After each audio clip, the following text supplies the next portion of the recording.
Hello student, good morning भाई सभी को। भाई हमारा जो एटम का चैप्टर चला हुआ है जिसमें हम रदरफोर्ड मॉडल को पढ़ चुके हैं और बोर मॉडल के लिए हम बेसिक पढ़ चुके हैं। आज हम उससे आगे का कंटिन्यू रखेंगे और इस चैप्टर को आज हम कंप्लीट करेंगे एक वीडियो में। और बेटा ये जो चैप्टर है जो पीछे हम कर चुके हैं आज उसके बारे में भी थोड़ा सा जिक्र करके इसको हम रिवाइज भी करेंगे। तो हम पहले एटम को पढ़ चुके हैं कि एटम क्या है, एटम के बारे में किस किस ने क्या क्या बताया है। स्टार्टिंग में डाल्टन की थ्योरी, फिर जे थॉमसन की थ्योरी, हालांकि हमारी रदरफोर्ड से स्टार्ट होती है तो रदरफोर्ड की थ्योरी भी हम पढ़ चुके हैं। रदरफोर्ड की थ्योरी के अकॉर्डिंग हमने पढ़ा था कि कोई भी गोल्ड फॉइल को यूज करके उसके ऊपर अल्फा स्कैटरिंग पार्टिकल का एक एक्सपेरिमेंट किया गया था जिससे हमें कुछ उसकी ऑब्जर्वेशन मिली थी, जिससे हमें एटम के बारे में कुछ नॉलेज आई थी। उसी को कंटिन्यू रखा था बोर मॉडल ने और उसमें कुछ चेंज किए, उस थ्योरी में क्या क्या चेंज किए वो हमने कल पढ़े थे। आज हम उसको एक बार फिर से रिवाइज करेंगे। तो जो बोर मॉडल था हमारा, ये ईयर के हिसाब से अगर हम देखें तो 1913 में इसका जिक्र होता है, 1913 में, किन्हीं किन्हीं बुकों में 1915, 1916, तकरीबन ये उसी टाइम के आसपास का था। तो ये नील बोर नाम का साइंटिस्ट जिसने इस एक्सपेरिमेंट को करना स्टार्ट किया, इसके अकॉर्डिंग इसने क्या किया, इसने देखा कि कोई भी पार्टिकल जो होता है वो एक न्यूक्लियस से मिलके बना होता है। जो इसका सेंटर है इसको हम न्यूक्लियस बोलते हैं और इस न्यूक्लियस के अराउंड चारों तरफ इलेक्ट्रॉन क्या करते हैं, चक्कर लगाते हैं। ये आप इलेक्ट्रॉन की पोजीशन देख रहे होंगे, ये इलेक्ट्रॉन आपको नजर आ रहे होंगे। तो ये इलेक्ट्रॉन क्या करते हैं, इसको सेंटर मान के इसके चारों तरफ चक्कर लगाते हैं। चक्कर भी कैसे लगाते हैं, एक फिक्स ऑर्बिट में चक्कर लगाते हैं। जैसे कि आपको दिख रहा होगा सबका ऑर्बिट अलग अलग है। यहां से इस ऑर्बिट की ये अलग ऑर्बिट है और ये एक अलग ऑर्बिट है। ये जो बाहर से आपके इसके चारों तरफ आपको ये लेयर जो नजर आ रही है, ये डिफाइन करती है कि ये क्या है, एटम है। मींस एटम क्या है, एटम एक कंसिस्ट यूनिट है जिसके अंदर एक न्यूक्लियस रहता है जिस पे पॉजिटिव चार्ज है और उसकी एक कोर है। किसकी कोर, इस एटम की, जो डिफाइन करती है कि भाई एटम क्या होता है। तो हम इसको कोर ऑफ न्यूक्लियस भी बोलते हैं, इज कॉल्ड एटम। तो पहली इसकी इक्वेशन के अकॉर्डिंग सभी इलेक्ट्रॉन क्या करते हैं, अपनी फिक्स सेल के अंदर क्या करते हैं, मोशन करते रहते हैं। तो ये हमने बेसिक में पढ़ा था। फिर क्या है, इसने इस मॉडल को क्यों दिया और ये मॉडल इसने चेंज क्यों किया। आप देखेंगे कि रदरफोर्ड के according, Rutherford model of atom ये कहता था कि जो इलेक्ट्रॉन रिवॉल्व करता है उस इलेक्ट्रॉन की फॉर्मेशन क्या होती रहती है, चेंज होती रहती है। मींस उसके ऑर्बिट क्या रहते हैं, चेंज होते रहते हैं और ऑर्बिट को जंप कर करके कहां चला जाता है, बाहर चला जाता है। मींस इसमें इलेक्ट्रॉन के पास अपनी एक एनर्जी है जो बार बार रेडिएट होती रहती है, तो इसको हम बोलते हैं रेडिएट एनर्जी। अगर इसकी एनर्जी बार बार रेडिएट होती रहेगी तो ये इलेक्ट्रॉन एक जगह पे नहीं रुक पाएगा। मींस उसकी क्या नहीं होगी, फिक्स्ड ऑर्बिट नहीं होगा। तो इसका कोई फिक्स्ड ऑर्बिट नहीं था। ये चीज को उसने, इस इक्वेशन को बोर मॉडल ने क्या किया था, इसको सही करने की कोशिश की थी। बोर मॉडल का क्या था कि एटॉमिक थ्योरी, इसके अकॉर्डिंग, रदरफोर्ड के अकॉर्डिंग तो इलेक्ट्रॉन क्या करते रहते हैं, ऑर्बिट को चेंज करते रहते हैं। लेकिन बोर मॉडल के अकॉर्डिंग आप देखोगे तो हर इलेक्ट्रॉन, यहां पे ये इलेक्ट्रॉन की पोजीशन, ये इलेक्ट्रॉन, ये इलेक्ट्रॉन, सभी इलेक्ट्रॉन सेंटर के अराउंड चक्कर तो लगा रहे हैं पर सभी इलेक्ट्रॉन का ऑर्बिट कैसा है, फिक्स है। ठीक है, तो पहली पोस्टुलेशन इसकी यही डिफाइन करती है कि every particles revolve around the nucleus in fixed orbit. अगर इनका ऑर्बिट फिक्स होगा तो न्यूक्लियस से इनका जो एनर्जी लेवल होगा वो भी कैसा होगा, फिक्स होगा। मींस जो इलेक्ट्रॉन जिस एनर्जी से मूव कर रहा है वही उसकी एनर्जी रहेगी और इलेक्ट्रॉन अपनी एनर्जी को रेडिएट नहीं कर पाएगा। तो यहां पे जो इलेक्ट्रॉन की एनर्जी होती है वो कैसी होती है, नॉट रेडिएट एनर्जी। और एनर्जी अगर रेडिएट नहीं होगी तो इलेक्ट्रॉन क्या नहीं करेगा, अपनी पोजीशन से जंप करके दूसरी ऑर्बिट में नहीं मूव करेगा। ठीक है, तो ये डिफाइन किया था इसने, ये हम बेसिक में पढ़ चुके हैं। यहां पे बोर मॉडल के अकॉर्डिंग जब भी कोई भी इलेक्ट्रॉन रिवॉल्व करते हैं तो वो इलेक्ट्रॉन इस पॉजिटिवली चार्ज पार्टिकल के अराउंड एक सर्कुलर पैथ बना लेते हैं। इनको हम क्या बोलते हैं, ऑर्बिट बोलते हैं।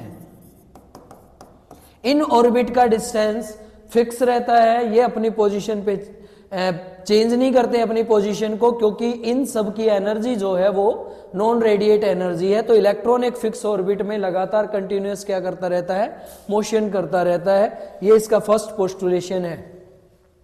सेकंड पोस्टुलेशन में क्या करता है कि जो एनर्जी लेवल हम डिफाइन करते हैं इनका, वो एनर्जी लेवल ऑर्बिट से लेके जो भी इनके ऑर्बिट बनते हैं न्यूक्लियस से लेके इन ऑर्बिट के अंदर इनका अपना एक एनर्जी लेवल होता है। वो एनर्जी लेवल अलग अलग हम डिफाइन करेंगे और इसको मैथमेटिकली टर्म के हिसाब से इसको सोल्व भी करेंगे, जिससे हमें ये पता चलेगा कि किसी इलेक्ट्रॉन को ऑर्बिट को जंप करने के लिए, रेडिएट करने के लिए कितनी एनर्जी की जरूरत रहती है और कोई भी इलेक्ट्रॉन किस ऑर्बिट में किस एनर्जी के थ्रू जो है वो मूव करता है। इसको एक अलग नाम दिया गया है जिसको हम क्वांटम नंबर बोलते हैं। और ये नंबर ऑफ आपके 1 2 3 4 जो रिप्रेजेंट किए गए हैं ये आपके ऑर्बिट के नंबर हैं, जिनमें इलेक्ट्रॉन फिलहाल क्या कर रहे हैं, फिक्स ऑर्बिट के अंदर रिवॉल्व कर रहे हैं। जब हमें इन ऑर्बिट्स का पता चल जाता है, जब हमें इनके रिलेशन का पता चल जाता है कि ये मोशन कैसे करते हैं, तो अभी फिलहाल हमें जरूरत पड़ेगी कि हम हाइड्रोजन की रेडियस कैसे निकालें। तो कल हम यहां तक का बेसिक कर चुके थे, इसको एक बार से आप फिर से रिवाइज कर लें। आज हम इसका हाइड्रोजन एटम को इसने लेके एक्सप्लेन किया था, तो हाइड्रोजन एटम की आज हम रेडियस निकालेंगे और इसकी रेडियस कितनी होती है उसको भी हम फाइंड करेंगे। और रेडियस के साथ नंबर ऑफ इलेक्ट्रॉन जो हम यूज करते हैं उनके साथ उनका क्या रिलेशन है, मींस क्वांटम नंबर का क्या रिलेशन है, उसको हम वेरीफाई करेंगे। मान लीजिए सपोज हमारे पास एक एटम है, ये एटम का न्यूक्लियस है। न्यूक्लियस से एटम की कोर तक की रेडियस हमने मान ली R0। हम इसको R0 से या R से आप इसको रिप्रेजेंट कर सकते हैं। R से हमने रिप्रेजेंट कर लिया, ये है रेडियस। हमें ये रेडियस फाइंड करनी है। ये एटम हमने किसका लिया है, हाइड्रोजन एटम। हाइड्रोजन एटम हम क्यों यूज कर रहे हैं, क्योंकि बोर मॉडल के अकॉर्डिंग इसने इसी सीरीज को हाइड्रोजन के ऊपर एक्सप्लेन किया था और रदरफोर्ड की जो कमियां रह गई थी उनको दूर किया था। क्योंकि रदरफोर्ड का मानना था कि फर्स्ट जो पोस्टुलेशन था वो हीलियम के मास के बराबर यूज किया जाए, तो हाइड्रोजन सीरीज से बाहर हो जाता है। उसी को सोल्व करने के लिए इसने इसके ऊपर एक्सपेरिमेंट किया और रदरफोर्ड के मॉडल को गलत साबित किया। तो यहां से हम क्या देखेंगे कि यहां से इलेक्ट्रॉन क्या कर रहा है, इसके साथ रिवॉल्व कर रहा है एक वेलोसिटी से, v वेलोसिटी से। हमें क्या चाहिए, इलेक्ट्रॉन जो इसके चारों तरफ रिवॉल्व कर रहे हैं उसका फोर्स चाहिए हमें। पहला तो हम इसका फोर्स निकालें ऑर्बिट से। ऑर्बिट का अगर हम जिक्र करें तो हर ऑर्बिट अपनी फिक्स एक्सिस के ऊपर फिक्स पोजीशन पे है और इसको रिवॉल्व करवाने का काम करता है वो इन दोनों के बीच में लगने वाला फोर्स है। वो फोर्स हमने एक्सप्लेन करना है। पहले तो हम फोर्स अगर न्यूक्लियस से पढ़े तो यहां से लगने वाला फोर्स है इलेक्ट्रोस्टैटिक फोर्स। जो इलेक्ट्रोस्टैटिक फोर्स किसके बराबर होता है, formula Q by 4 pi epsilon not R square, Q square by 4 pi epsilon not R square. वहां से हम इसको निकाल लेंगे। और इलेक्ट्रॉन जो इसके अराउंड मूव कर रहा है, इसके मोशन को रिप्रेजेंट के लिए फोर्स जो रहता है वो सेंट्रीपिटल फोर्स रहता है हमारा। और सेंट्रीपिटल फोर्स किसके बराबर है, mv स्क्वायर बाय में R। वो दोनों फोर्स के फॉर्मूले को कंपेयर करके हम वहां से इसकी रेडियस को डिफाइन कर लेंगे। तो थोड़ा सा इसके बारे में आपने लिखना है, let us consider an electron revolve around small positive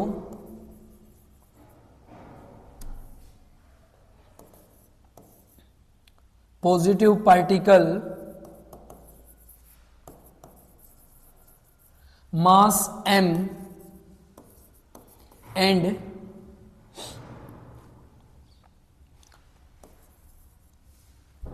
m and charge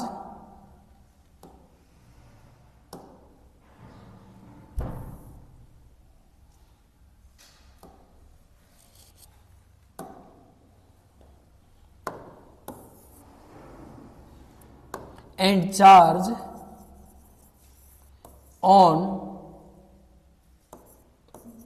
center is Ze. Z is atomic number of atom. ठीक है, ये हमने निकालना था. सो electrostatic force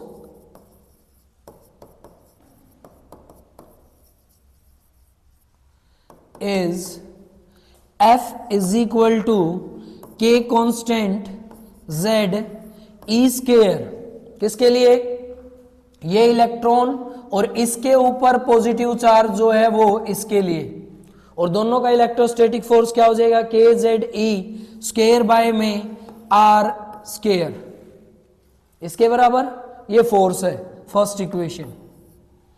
K is equal to constant, its value is 4 pi epsilon naught. ये आपको ध्यान रखना है, यहां पे यूज करने की कोई जरूरत नहीं है. नेक्स्ट, जो इलेक्ट्रॉन इसके अराउंड रिवॉल्व कर रहे हैं उनका रीजन लिखवा भी चुके हैं, फिर से देख लें. Electron connect with nucleus with centripetal force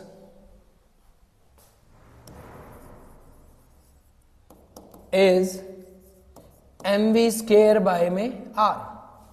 second equation. Force की इक्वेशन है दोनों, तो बराबर रख दें फोर्स को. k constant z e square by में r square is equal to mv square by में r. एक r से एक r कैंसिल, यहां से हमें r निकाल लिया. r इज इक्वल टू किसके बराबर? के जेड ई स्क्वायर बाय में एम वी स्क्वायर, ये इसके बराबर में. इक्वेशन नंबर 3 इसको बना ले. ये r की वैल्यू जो हमारे पास आई है वो दोनों फोर्स के कंपैरिजन से आई है. सेकंड पोस्टुलेशन क्या कहता है इसका? कि इलेक्ट्रॉन जो रिवॉल्व कर रहे हैं उनका मोमेंटम कैसा है? एंगुलर मोमेंटम है. Electron move in fixed level momentum is angular momentum L is equal to M V R is equal to N H by में 2 पाई. ये हम इसके एंगुलर मोमेंटम फॉर्मूले में सोल्व कर चुके हैं. तो M V R is equal to किसके बराबर है? एन एच बाय में 2 पाई. यहां से r निकाल लो. r इज इक्वल टू किसके बराबर हो जाएगा? एन एच बाय में 2 pi M V. Equation number 4. r की वैल्यू आ गई. दोनों वैल्यू को हम कंपेयर करेंगे. रीजन ये है कि वेलोसिटी हमारे पास इलेक्ट्रॉन की नहीं है, तो कैसे भी करके वेलोसिटी को नेग्लेक्ट करेंगे फॉर्मूले को कंपेयर करके. इक्वेशन थर्ड और फोर्थ को अगर सिमिलर कर दें, दोनों को बराबर कर दें, तो यहां से दोनों को बराबर रख सकते हैं क्योंकि दोनों में r डिफाइन कर रखा है. तो ये वैल्यू क्या है? K Z E square from equation third and fourth. Third equation में K Z E square by में M V square is equal to, और यहां आर किसके बराबर है? एन एच बाय में, ये एन है, एच बाय में 2 पाई. एच क्या है? प्लैंक कांस्टेंट है. यहां से v की वैल्यू निकाल ले और v की वैल्यू उठा के इक्वेशन नंबर 4 में पुट कर दे, तो क्या आ जाएगी हमारी रेडियस आ जाएगी। तो v की वैल्यू निकालेंगे NHMV, यहां एक v से v क्या हो गया कैंसिल, v को इधर ले जाओ, बाकी सारा इस तरफ ले आए, m से m कैंसिल हो गया, ये m से m कैंसिल, तो v is equal to, v को अगर इस तरफ लेके आएंगे तो के जेड ई स्क्वेयर बाय में क्या आ गया NH इंटू में 2 पाई कहां चला जाएगा ऊपर। इक्वेशन नंबर 5, ठीक है, वेलोसिटी निकाल ली। अब वेलोसिटी को अगर इसमें रख देना तो वेलोसिटी हमारी क्या हो जाएगी, यहां से फिर निकालने की जरूरत नहीं पड़ेगी। तो equation number 4, in equation 4 put value equation 5, ठीक है। तो 4 इक्वेशन क्या है वो लिख ले, R is equal to NH by 2 pi mv, v की जगह वैल्यू रख दे, v की जगह क्या वैल्यू है K Z E square 2 pi by में NH,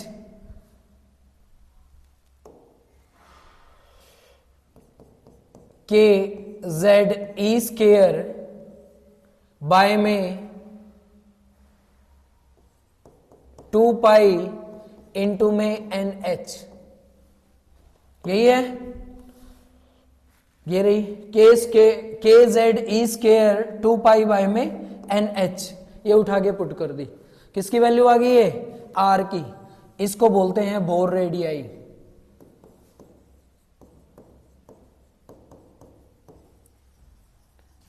of hydrogen atom,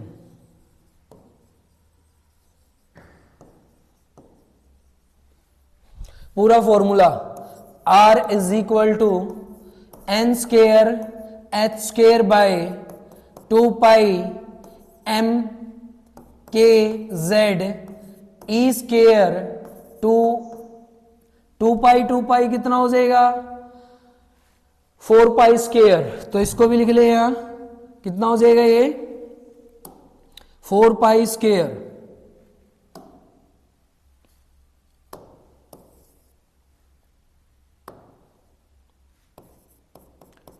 four pi square, ये आ गई आपकी बोर रेडियाई, ठीक है। तो यहां से हमारी क्या आ जाएगी हाइड्रोजन की रेडियस आ जाएगी। रेडियस के लिए क्या चाहिए हमें, नंबर ऑफ एटॉमिक नंबर चाहिएगा, मतलब नंबर ऑफ इलेक्ट्रॉन चाहिएंगे हाइड्रोजन के, प्लैंक कांस्टेंट चाहिएगा, 4 पाई आर स्क्वायर की वैल्यू चाहिएगी, एम मास चाहिएगा, के कांस्टेंट चाहिएगा, जेड ई स्क्वायर चाहिएगा। जेड क्या है यहाँ पे एटॉमिक नंबर है और ई स्क्वायर इलेक्ट्रॉन के ऊपर चार्ज है। ये सभी आप इसको पुट करके जब सोल्व करोगे तो R इज इक्वल टू जो रहेगा हमारा वो किसके बराबर रहेगा 5.29 इंटू 10⁻11 मीटर। ये जो रहेगी आपकी रेडियस ऑफ हाइड्रोजन रहेगी।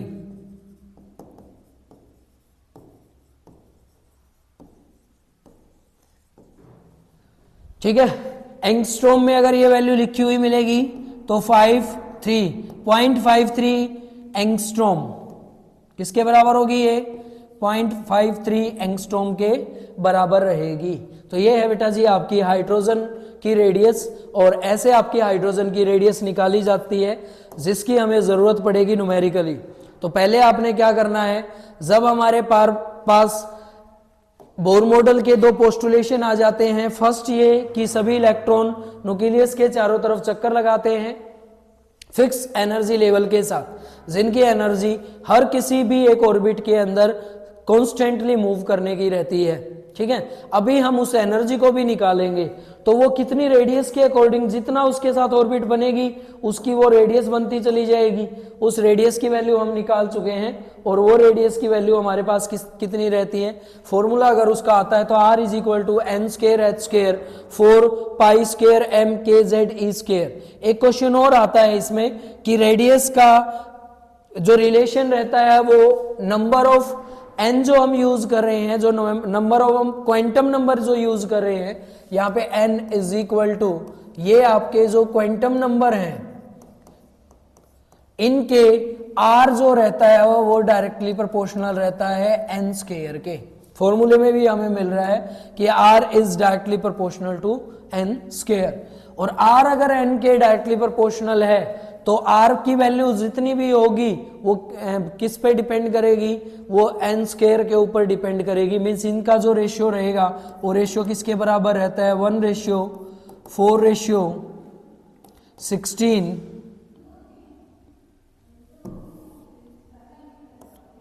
1:4:16 3 का 9 2 का, तो रेशियो क्या रहेगा, अगर हम नंबर ऑफ 1 पुट करेंगे, यहां पे 1 पुट करेंगे तो 1 का स्क्वायर 1, 2 पुट करेंगे तो 2 का स्क्वायर 4, 3 पुट करेंगे तो उसका स्क्वायर 9, और 4 पुट करेंगे तो उसका स्क्वायर कैसा रहेगा, 16 रहेगा, और ऐसे ही चलती जाएगी सीरीज। तो आर जो है वो किसके डायरेक्टली प्रोपोर्शनल है, एन स्क्वायर के डायरेक्टली प्रोपोर्शनल है। ठीक है, तो ये रहता है हमारा रेडियाई, हाइड्रोजन रेडियाई।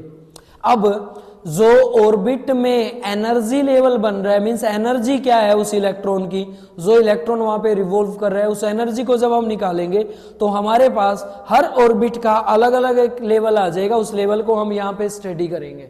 पहले हमने निकालना है इलेक्ट्रॉन की एनर्जी कितनी है। तो इलेक्ट्रॉन की एनर्जी निकालने के लिए हमें क्या करना पड़ेगा, इसी कंडीशन को अप्लाई करना है कि पॉजिटिव जो न्यूक्लियस है हमारा, इसके चारों तरफ इलेक्ट्रॉन क्या कर रहा है, एक वेलोसिटी में रिवॉल्व कर रहा है, और ये इसके चारों तरफ एक फिक्स सेल के अंदर मूव कर रहा है। तो जो इसकी एनर्जी है वो एनर्जी कितनी है, 1/2 mv² के बराबर काइनेटिक एनर्जी है। मोशन में है तो काइनेटिक एनर्जी ये निकालेगा। तो इसकी एनर्जी हम निकाल लेते हैं। Electron revolve with motional energy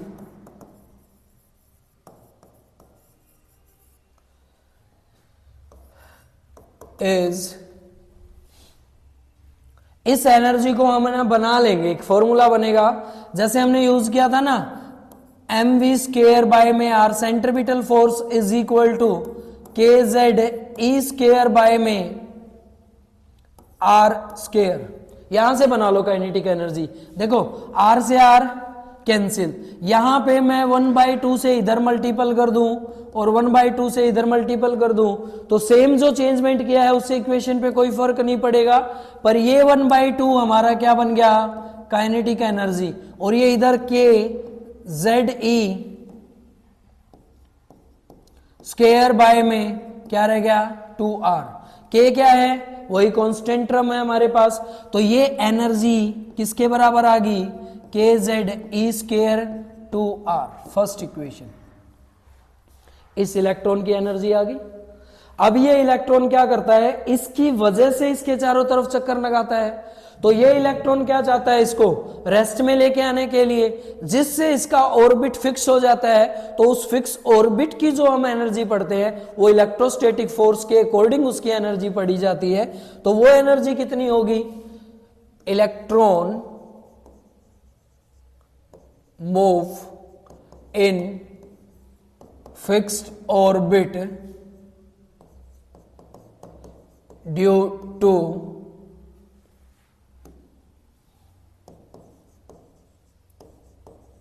high electrostatic force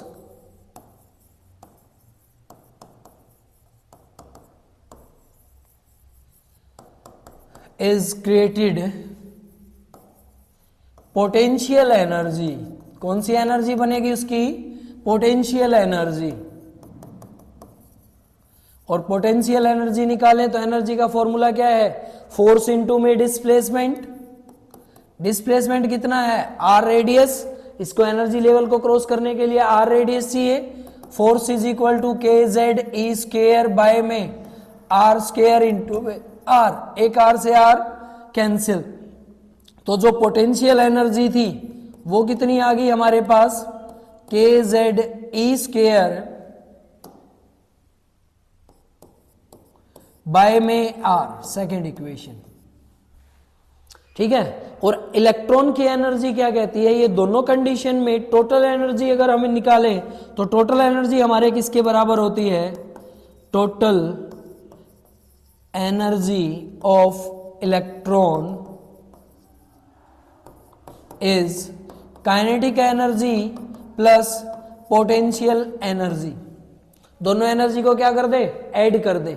बस ये आपने ध्यान क्या रखना है, जब हम पोटेंशियल एनर्जी निकालते हैं ना तो पोटेंशियल एनर्जी में ये इलेक्ट्रॉन जो है वो इस एनर्जी का क्या करता है, अपोज करता है, जिसकी वजह से ये एनर्जी क्या होगी, उस एनर्जी के अपोजिट में काम करेगी। तो ये एनर्जी आ गई आपके पास। माइनस किसके लिए है, अपोजिट रिलेशन के लिए हम यूज कर रहे हैं।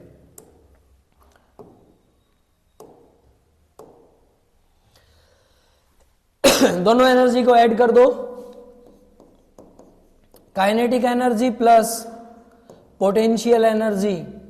काइनेटिक एनर्जी क्या है हमारे पास, के Z E square bye 2r minus plus का निशान, वो माइनस की एनर्जी है, K Z E square by में r is equal two electron energy E।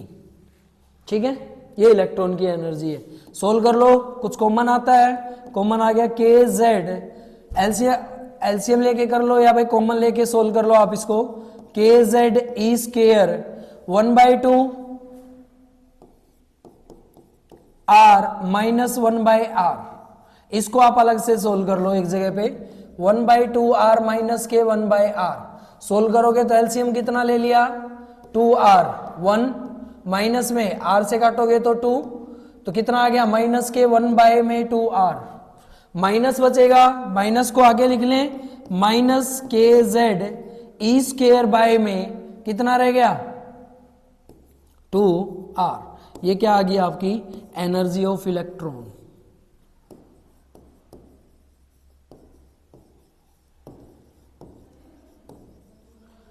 इसको न्यूमेरिकली अगर सोल्व करना पड़ेगा तो r की वैल्यू जो हमने निकाली थी ना हाइड्रोजन रेडियस की, वो यहां पे पुट कर दे तो रेडियस हाइड्रोजन के इलेक्ट्रॉन की वेलोसिटी आ जाएगी, E is equal to minus K Z E square by में 2 इंटू में r की वैल्यू ले आए, r की वैल्यू अभी निकाली थी हमने, ये रहा N square H square by 4 pi square M K Z E square, N square H square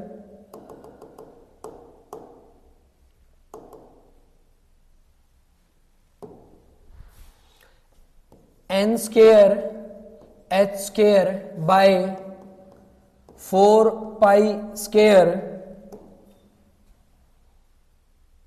M K Z E square,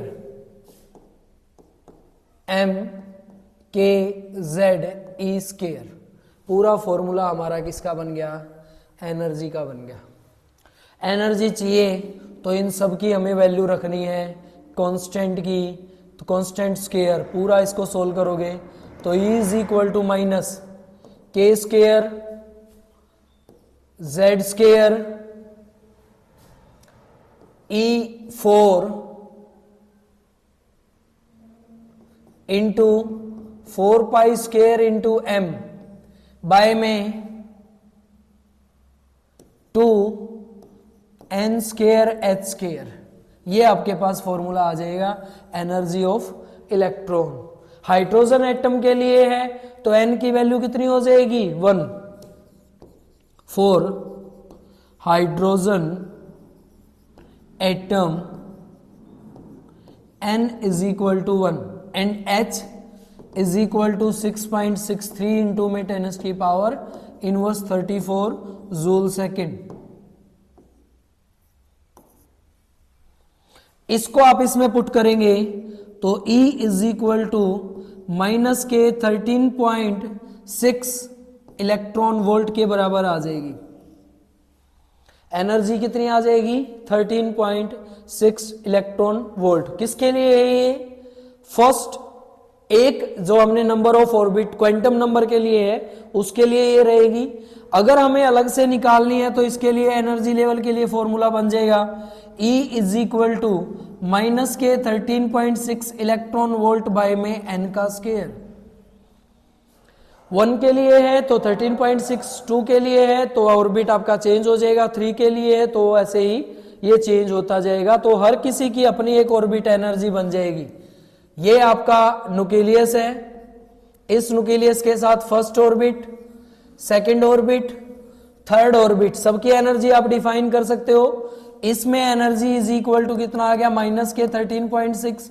अगर हम दूसरे की एनर्जी लेवल N2 के लिए निकालें तो N is equal to 2, formula क्या हो जाएगा, E इज इक्वल टू किसके बराबर है, 13.6 बाय में n का स्क्वायर, 2 है तो 4 का स्क्वायर, माइनस, सोल्व कर लें इसको, 4 से काटेंगे तो कितना हो जाएगा 3,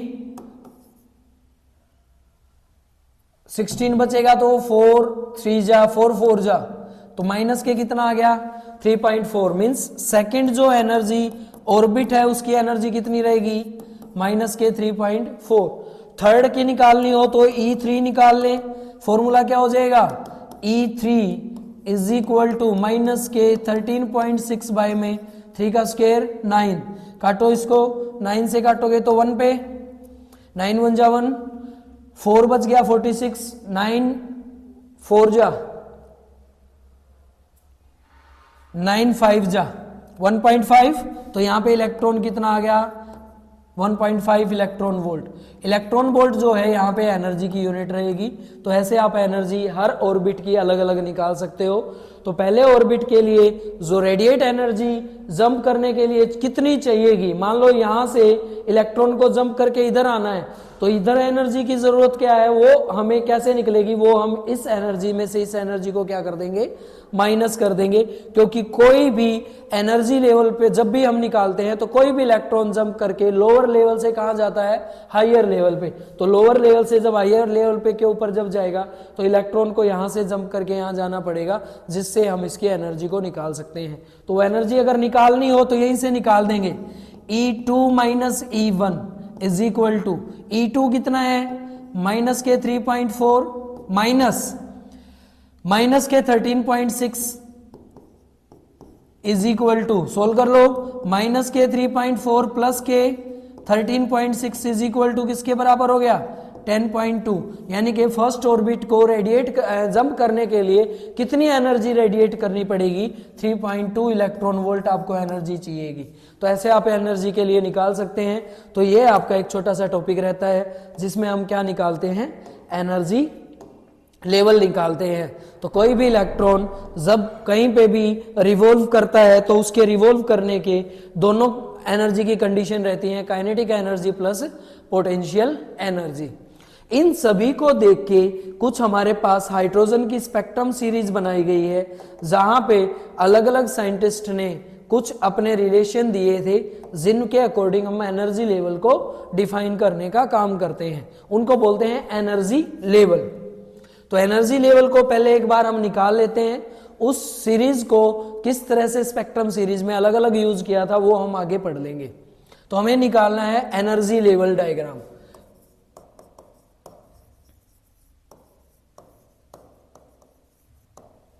ठीक है, एनर्जी लेवल डायग्राम पढ़ने से पहले हमें पढ़नी पड़ेगी उसकी फ्रीक्वेंसी।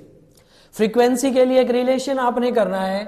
अभी हमने जो एनर्जी निकाली है E1 माइनस E2, यहां पे आप ये ध्यान रखना लोअर लेवल से हायर लेवल के ऊपर जा रहा है। E2 minus E1 is equal to किसके बराबर रहेगा, h न्यू के बराबर रहेगा। ये भी एनर्जी है, ये भी एनर्जी है। ये Planck constant with frequency energy से हम क्या निकाल सकते हैं, फ्रीक्वेंसी फाइंड कर सकते हैं। और फ्रीक्वेंसी हमारी किसके बराबर रहेगी, न्यू के बराबर। एनर्जी हम निकाल ही चुके हैं, E इज इक्वल टू किसके बराबर आई है, अभी हमने एनर्जी निकाला है। तो एनर्जी का फॉर्मूला हमारे पास क्या है, minus K Z square E square by 4 pi square m Z N square H square. तो ये पूरा फॉर्मूला आपको लिखना पड़ेगा।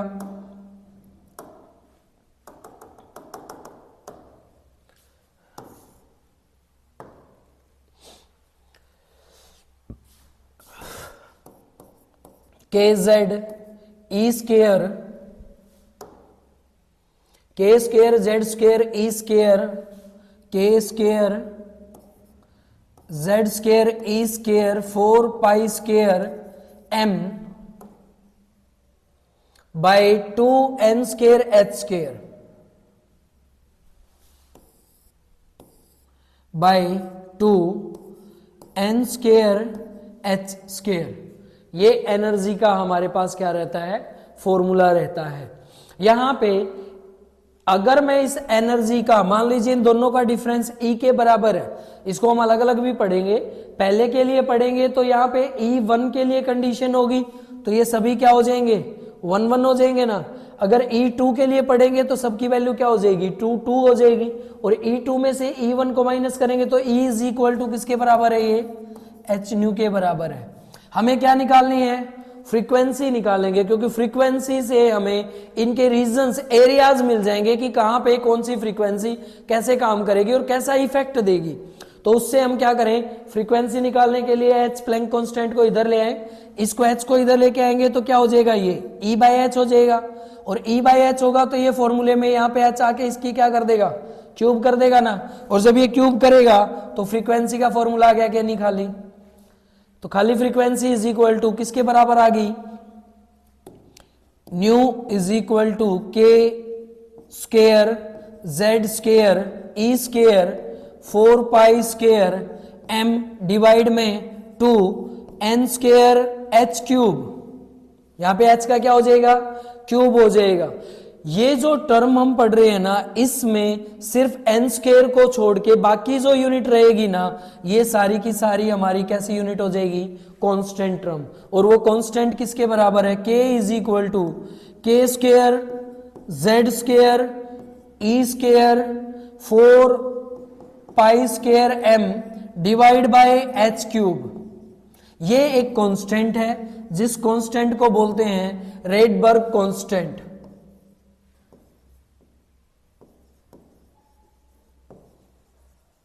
क्या बोलेंगे इसको, रेडबर्ग कांस्टेंट। मींस ये पूरी टर्म एक आर कांस्टेंट, इसको आर के बराबर हम पुट कर देंगे, के इज इक्वल टू किसके बराबर है, आर के बराबर। और वो रेडबर्ग कांस्टेंट किसके बराबर है, K square Z square E square 4 pi square, ये 4 पाई स्क्वायर है एम बाय में H square H cube, Planck constant cube. तो फ्रीक्वेंसी का फॉर्मूला क्या आ गया, V इज इक्वल टू किसके बराबर, आर रेबर्ग कांस्टेंट 1 बाय में आर का स्क्वायर 1 बाय एन का स्क्वायर। क्योंकि सारी टर्म कांस्टेंट निकाली थी सिर्फ किसको छोड़ के, एन को छोड़ के। एन क्या है, आपके क्वांटम नंबर है। तो ये आपके पास फॉर्मूला बन गया। इस फॉर्मूले को हमने यूज करना है दो एनर्जी लेवल के लिए। अब नहीं लगाएं इसको, E2 minus E1 is equal to किसके बराबर है, एच न्यू के। तो न्यू हम दो एनर्जी के लिए निकालेंगे तो न्यू इज इक्वल टू किसके बराबर हो जाएगा, 1 बाय R2 का स्क्वायर माइनस 1 बाय R1 का स्क्वायर, आर नहीं सॉरी एन, N2 का स्क्वायर माइनस N1 का स्क्वायर। फॉर्मूला आ गया फ्रीक्वेंसी का बनके। ये फॉर्मूला आपका ड्राइव करेगा। और ये जो रेडबर्ग कांस्टेंट है, ये रेडबर्ग कांस्टेंट आपको उस एनर्जी लेवल के अकॉर्डिंग कुछ सीरीज में आपको पढ़ाएगा, जहां पे हम हाइड्रोजन की स्पेक्ट्रम सीरीज पढ़ते हैं अलग अलग साइंटिस्ट के अकॉर्डिंग। और उन सीरीज को हम यहाँ पे न्यूमेरिकली सोल्व करते हैं, और किस सीरीज में किसने क्या फॉर्मूला यूज किया था और किसने उसको किस तरीके से बताया है, उसको हम यहाँ पे पढ़ेंगे। ठीक है, तो उसको बोलते हैं hydrogen series of spectral series of hydrogen atom. ये स्पेक्ट्रल सीरीज आपको एनर्जी का लेवल डायग्राम भी बना के देगी और आपको अलग अलग साइंटिस्ट के उन एरियाज को पढ़ने का भी मौका देगी जहां पे हाइड्रोजन की स्पेक्ट्रम सीरीज को किस तरीके से किसने क्या डिफाइन किया था। तो इस सीरीज को हम 4 साइंटिस्ट अलग अलग तरीके से पढ़ते हैं, 4 लोगों ने इसको डिफाइन किया था। उन चारों के बारे में हम थ्योरी जानते हैं कि उसने इसको कैसे यूज किया गया था। तो इस थ्योरी के अकॉर्डिंग रेडबर्ग जो हम कांस्टेंट यूज करते हैं, उसमें एनर्जी लेवल के एक डायग्राम को फ्रीक्वेंसी में हम स्टडी करते हैं, जहाँ पे फ्रीक्वेंसी का फॉर्मूला हमारे पास क्या है, R nu is equal to 1/r 1 minus 1/r का n का स्क्वायर माइनस 1/n 2 का स्क्वायर। यहाँ पे n1 और n2 आपने ध्यान रखना है, वो एनर्जी लेवल है जिस एनर्जी लेवल से वो जंप कर रहा है, कहाँ से कहाँ, हायर से लोअर की तरफ। ठीक है, तो यहाँ पे आपको सीरीज में जो पढ़ने को मिलेगा उस पर आपने ध्यान देना है। और पहली सीरीज जो है means spectrum series of hydrogen जो डिफाइन की गई थी, वो पहली सीरीज हम पढ़ते हैं, उसको बोलते हैं लेमन सीरीज।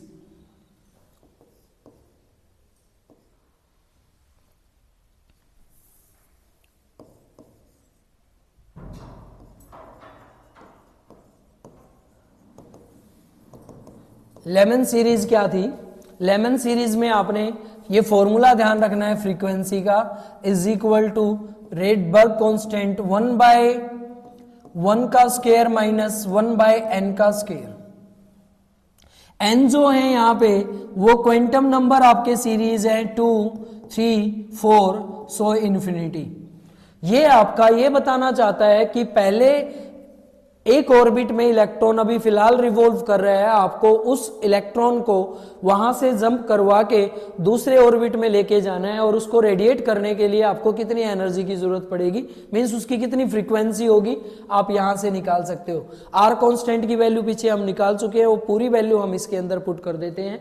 ये फ्रीक्वेंसी इज इक्वल टू क्या रहती है हमारी, इनफाइनाइट। और फर्स्ट जो लेमन सीरीज है वो एक रीजन, एक एरिया डिफाइन करती है जहां पे ये फ्रीक्वेंसी किस इफेक्ट के अंदर हमें नजर आती है, उस इफेक्ट को हम इसमें पढ़ते हैं। तो यहां पे according to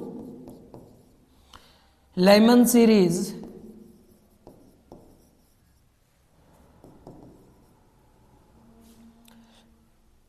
reason, ultraviolet reason,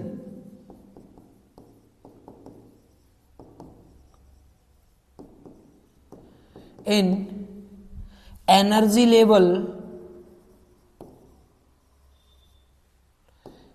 -13.6 electron volt.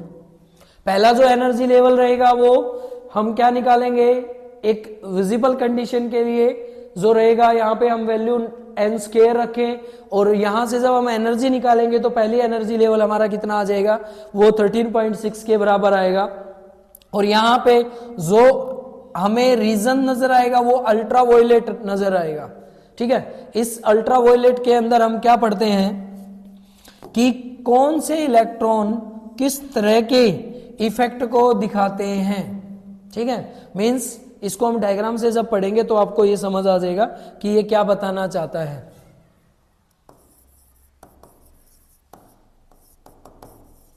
ये आपका अल्ट्रावायलेट रीजन रहेगा। सेकंड जो सीरीज रहती है वो सीरीज आपकी रहेगी बाल्मर सीरीज।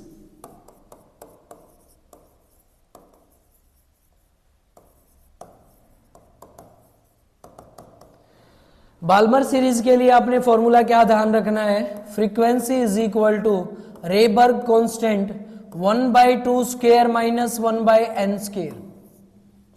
यहां पे n इज इक्वल टू किसके बराबर हो जाएगा, इस लेवल से हमने लोअर लेवल, इस लेवल से हमने हायर लेवल के ऊपर जंप करवाना है, तो इससे अगला लेवल हमारा क्या हो जाएगा 3, 4 सो इनफाइनाइट, जिसके लिए हम सेकंड ऑर्बिट के लिए एनर्जी लेवल भी निकाल चुके हैं, जिसकी वैल्यू कितनी आई थी 3.4। ठीक है, तो उसके लिए हम क्या कहता है, बाल्मर जो रीजन बनाएगा, जो एरिया बनाएगा, वहां फ्रीक्वेंसी हमें कैसी नजर आएंगी, विजिबल रीजन के अकॉर्डिंग नजर आएंगी। According to Balmer series rays frequency is visible in energy level, next energy level।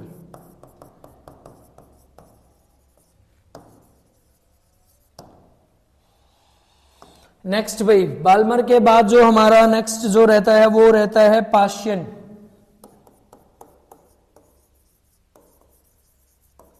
पाश्चियन series. इसमें भी जो फॉर्मूला रहेगा वो किसके बराबर रहेगा, frequency is equal to nu is equal to Rydberg constant 1/3 square minus 1/n³। यहां पे n जो क्वांटम नंबर है वो किसके बराबर रहेंगे, अब n is equal to 4, 5, 6 so infinity. और यहां पे जो रीजन रहेगा हमारा वो कैसा रहेगा, इनफेराड रीजन।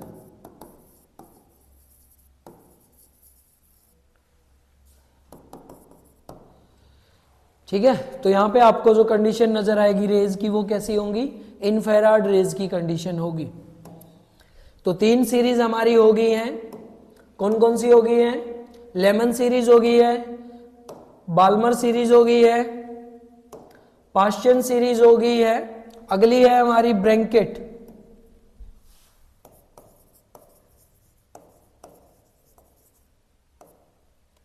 ब्रैंकेट सीरीज।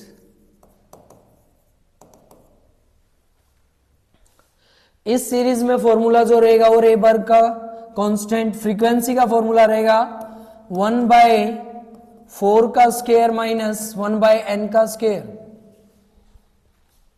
जिसमें n जो क्वांटम नंबर है वो किसके बाद स्टार्ट होंगे, 4 के बाद 4, 5, 6, 7, 8 सो इन्फिनिटी। और इसमें जो रीजन रहेगा हमारा एनर्जी फ्रीक्वेंसी का वो कैसा रहेगा, इनफेराड रीजन।